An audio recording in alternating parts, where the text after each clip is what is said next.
Le jeudi 20 mars 2025, le révérend docteur Oxo Park a été reçu par le Premier ministre Dr Robert Begré-Mambé en présence des ministres Léon Kakou-Adom des Affaires étrangères, Mamadou Touré de la Jeunesse, Françoise Remarque de la Culture et de la Francophonie et Belmondo Dogo de la Solidarité et de la lutte contre la pauvreté. Les échanges ont porté sur l'éducation des jeunes, la valorisation de la culture et la transformation des mentalités par le Mind Education.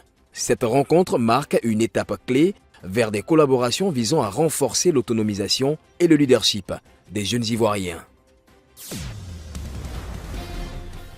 Ce 19 mars 2025, l'Église Bonne Nouvelle de la Grâce de Côte d'Ivoire a accueilli avec ferveur son patriarche, le révérend pasteur Oxo Park, au Sofitel Hôtel Ivoire d'Abidjan. Ce moment solennel a été suivi d'une interview exclusive sur Bonne Nouvelle TV où il a répondu aux questions de Yannick Diaoun et de toute l'équipe média dans une atmosphère apaisante.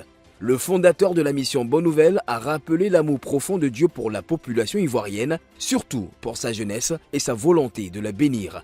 Ne manquez surtout pas la diffusion intégrale prochaine de cette interview inédite sur toutes les plateformes de Bonne Nouvelle TV.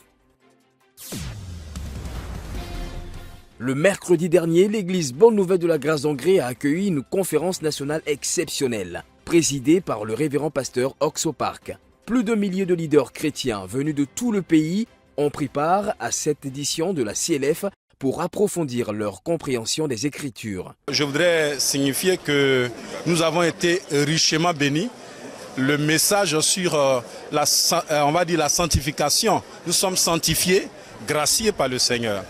Donc il n'y a évidemment aucune condamnation pour ceux qui sont en Christ. Les enseignements ont mis en lumière la rédemption par le sang du Christ et la rémission des péchés, offrant un puissant message d'espoir et de renouveau spirituel. Alors moi, cette parole m'a vraiment édifiée. J'ai été très honorée, très contente. Franchement, j'ai aimé cette humilité. Et je veux partager cela avec toute la famille chrétienne.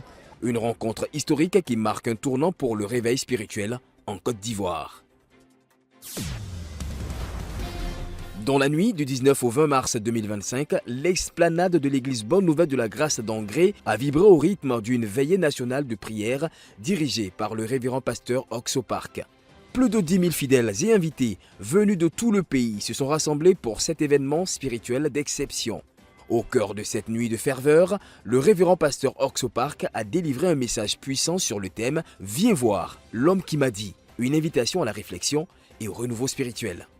Des prestations musicales et théâtrales captivantes ont enrichi la soirée, offrant une touche culturelle à cette rencontre solennelle. Des pasteurs venus de Corée du Sud ont également partagé des enseignements bibliques profonds, renforçant la communion des fidèles avec l'Église.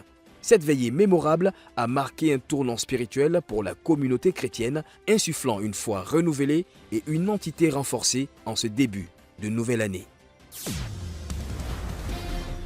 Le mercredi 19 mars, lors de la grande veillée nationale, frères et sœurs de l'église Bonne Nouvelle de la Grâce de Côte d'Ivoire ont témoigné de leur profonde reconnaissance pour les prédications marquantes du révérend pasteur Oxo Park. Ces enseignements porteurs de transformation ont laissé une empreinte durable dans leur vie spirituelle. Je suis très heureux à ce programme parce que c'est ce pasteur Park qui m'a délivré de toutes choses. Puisque j'étais chrétien, des autres églises, mais je souffrais de sorcellerie. Parce qu'il y a des prophètes qui ont dit que ma maman est sorcière, donc je suis coupé de ma maman pendant 3 ans. Et c'est quand j'ai croisé l'église Bonne Nouvelle de pasteur Park et j'ai été délivré de cette pensée. Aujourd'hui, l'amour de la mère est rentré à moi encore. Je vis avec ma maman. Dans un élan de sincérité et de gratitude, plusieurs ont adressé des messages chaleureux aux serviteurs de Dieu, partageant les motivations profondes qui les ont conduits à cet événement emblématique. Vraiment pour tout ce que Dieu a fait pour moi à travers Pasteur Park, vraiment j'ai voulu venir écouter encore une fois de plus la parole, pour que la parole puisse en tout cas me donner encore la joie et puisse me conduire continuellement. Cette veillée mémorable a renforcé les liens fraternels et ravivé l'espérance, marquant un temps fort de communion et de renouveau spirituel. Le samedi 15 mars 2025, le siège de l'International Youth Fellowship IYF de Cocody-Angré en Côte d'Ivoire a accueilli la cérémonie solennelle d'investiture du nouveau bureau de cette organisation placé sous la présidence du révérend pasteur Lee Jong-do, coordinateur général de l'organisation. Dans une atmosphère empreinte d'émotion et rythmée par des prestations artistiques, l'événement a réuni des personnalités influentes et des invités de marque, témoignant de l'importance de cette initiative pour la jeunesse ivoirienne. Monsieur Flavien Nizako a officiellement pris ses fonctions en tant que président pays d'IYF, entouré de 12 vice-présidents. Pour lui, cette investiture marque un tournant décisif pour l'organisation et son engagement envers la jeunesse.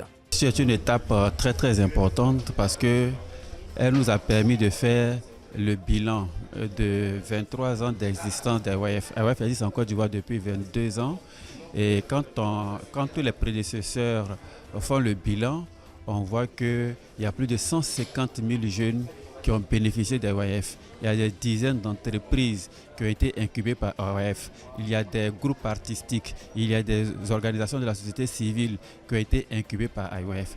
Donc à partir de ce bilan, nous voyons l'impact réel d'IYF. À partir de ce moment-là, nous avons une feuille de route pour pouvoir décupler, pour pouvoir multiplier, pour pouvoir amplifier cet impact-là.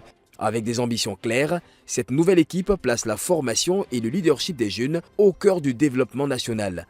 Une mission porteuse d'espoir et de renouveau. Voilà, c'est ici que va prendre fin ce bulletin d'information. Merci de nous avoir suivis. Rendez-vous dimanche prochain et d'ici là, restez connectés sur Bonne Nouvelle TV. Demain sera meilleur.